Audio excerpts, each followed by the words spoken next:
finally vanhu vaya vazotanga kubuda ma-true colors anasengezo Tshabangu. Ayaya politics idzi unoziva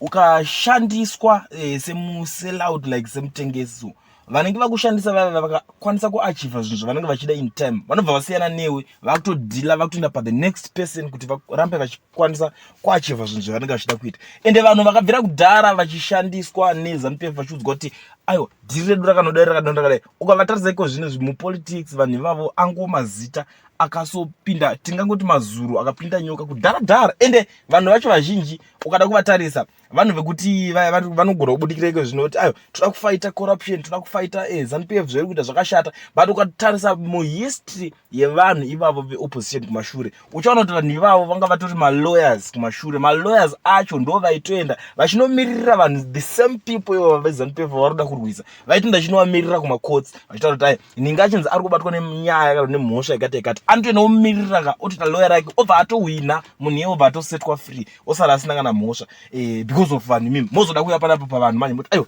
hande tinomarwisa akadai so gore rakati akazoita chakati azvimeke sense because munenge muchiitanga muri kutenderedza vanhu panzvimbo 1 because iwe kana wanga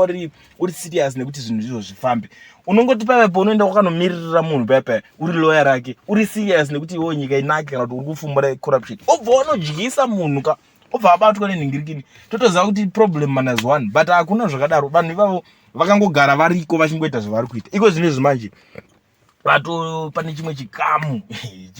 chekutengesa chikamu chekupukanya opposition nacho inoisara ingori wikika hapasisina zvekuningina so panapa manje taane rimwe team manje rakaita sana Tshabangu kuti vanenge vachiri kupinda tumanyukama munyaya dzeutengesi dzekuti vanongopinda vangovhiringidza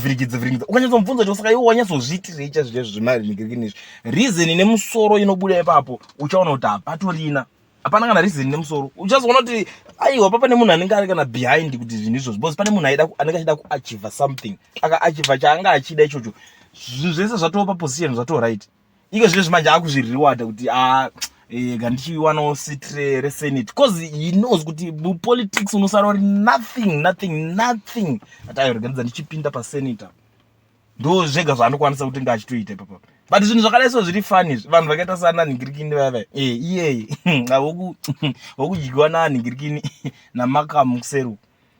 hapana anotozviziva kuti aina ndosakaona achichembera kuti adaenda tongoita MP zvangu inini ndatongoningina zvitori nane because mupolitics macho vakabvira kudhara vachitry zvese they tried everything zvese vakatombovhura kamwe kapati kavo zvikaramba but iko zvinozvo vanhu vese vari kuda Nelson Chamisa even chero mukatraya kuti aiwa gatimbodaiso vanhu vari kuziva zvavari kuda kuti no tigatimbofamba naleader 1 tione kuti tinosvika kupi chiro mukaziuya muchimataka anozotaura mavhesi anozoita sei iko zvinezvi koimimi hamusitaura mavhesi muri kuita sei pati yacho triple C makangosiyirwa maapapi iko zvinezvi